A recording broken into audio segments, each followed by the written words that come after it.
సత్యసాయి జిల్లాలో నేరాల నియంత్రణే లక్ష్యంగా పోలీసులు ఉక్కుపాదం మోపుతున్నారు. రాష్ట్ర ప్రభుత్వం ప్రతిష్టాత్మకంగా చేపట్టిన వజ్ర ప్రహర్ కార్యక్రమంలో భాగంగా హిందూపురం మోడల్ కాలనీలో పోలీసులు భారీ కార్డన్ సెర్చ్ నిర్వహించారు. డీఎస్పీ మహేష్ ఆధ్వర్యంలో జరిగిన ఈ సోదాల్లో రికార్డు లేని వాహనాలను భారీగా స్వాధీనం చేసుకున్నారు. హిందూపురం పట్టణంలో మోడల్ కాలనీ ఒక్కసారిగా పోలీసులు భారీ దిగ్బంధంలోకి వెళ్లిపోయింది. తెల్లవారుజాము నుంచే డీఎస్పీ మహేష్ నేతృత్వంలో వందలాది మంది పోలీసులు కాలనీ చుట్టుముట్టి విస్తృతంగా తనిఖీలు చేపట్టారు.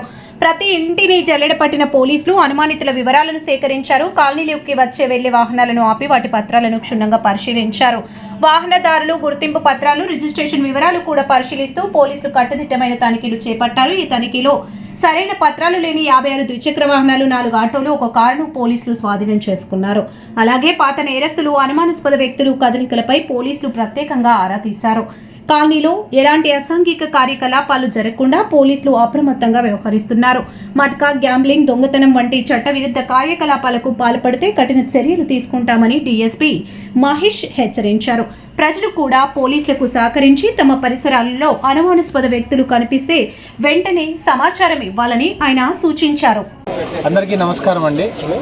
ఈరోజు హిందూపూర్ పట్టణంలోని మోడల్ కాలనీలో కొంత ఏరియాని సెలెక్ట్ చేసుకుని కార్డన్ అండ్ సెర్చ్ ఆపరేషన్ చేపట్టడం జరిగిందండి. మార్నింగ్ 5 నుంచి వివరాల్లోకి వస్తే, స్టేట్ గవర్నమెంట్ వజ్ర ప్రహార్ అనే పేరుతో ఇలాంటి కార్డన్ అండ్ సెర్చ్ ఆపరేషన్స్ చేయమని స్టేట్ వైడ్గా ఒక కాల్ అనేది ఉంది.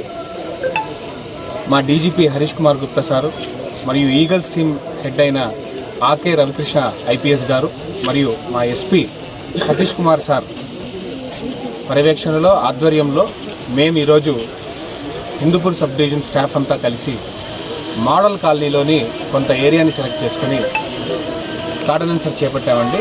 ఈ వజ్రప్రహార్ యొక్క మెయిన్ ఇంటెన్షన్ ఏంటంటే, యాంటీ సోషల్ ఎలిమెంట్స్ ఏదన్నా ఏరియాలో ఉన్నారా, వాళ్ళ ఆధార్ కార్డ్స్, వాళ్ళ ఐడెంటిటీస్ చెక్ చేయడం, వాళ్ళ మీద క్రైమ్ రికార్డ్స్, ముఖ్యంగా ఈ గంజాయికి లేదంటే డ్రగ్స్కి సంబంధించిన క్రైమ్ రికార్డ్స్ ఏమన్నా ఉన్నాయా అని, వాళ్ళ దగ్గర ఉన్న వెహికల్స్ ఎటువంటి పత్రాలు లేని వెహికల్స్ ఈ అఫెన్సెస్ కోసం వాడుతున్నారా లేదా అనే యాంగిల్లో ఎక్కువగా మేము దాన్ని వెరిఫై చేయాల్సి ఉంటుంది. అంతేకాకుండా దాంతోపాటు ఇక్కడ పత్రాలు లేని వెహికల్స్ ఎన్నున్నాయి, సరిగా ట్రాన్స్ఫర్ చేసుకునే వెహికల్స్ కూడా ఎన్నున్నాయి, వీటిని ఆ క్రైమ్కి ఉపయోగించకుండా ఒక అవేర్నెస్ క్రియేట్ చేయడానికి, వీళ్ళల్లో ఒక అంటే డ్రగ్స్కి వ్యతిరేకంగా ఒక ప్రతిజ్ఞ కూడా చేయడానికి కూడా మేము ఈరోజు మార్నింగ్ ఇంత పోలీస్ బందోబస్తుతో ఇక్కడికి రావడం జరిగిందండి. సో అందరికీ ఇక్కడ మేము అప్పీల్ చేయడం ఏమనేదంటే, మీ దగ్గర ఉన్న వెహికల్స్ కానీ మీ ఇంటి చుట్టుపక్కల ఎవరన్నా స్ట్రేంజర్స్ ఎవరన్నా వచ్చినా కూడా దయచేసి వాళ్ళ ఐడెంటిటీ కార్డ్స్ అన్నీ తీసి పెట్టుకోండి. వాళ్ళు ఎందుకు వచ్చారు ఏందనేది ఖచ్చితంగా తెలుసుకోండి. ఇంటి చుట్టుపక్కల డ్రగ్స్ వాడుతున్నా లేదా గంజాయి దాన్ని అమ్ముతున్నా లేదంటే ఎవరన్నా కన్జ్యూమ్ చేస్తున్నా వాటి గురించి ఇన్ఫర్మేషన్ మాకు, మా పోలీస్ వారికి, ఈగల్ టీమ్ నెంబర్కి కూడా, అంటే 1932 అనే ఒక నెంబర్ ఉంది, 1972 అనే నెంబర్ ఉంది. ఆ నెంబర్కి కాల్ చేసి మాకు ఇన్ఫర్మేషన్ ఇవ్వవలసిందిగా దయచేసి కోరుతున్నాము. మా పోలీస్ వారు ఎప్పుడు ఈ ఆపరేషన్స్కి ముందుంటాము.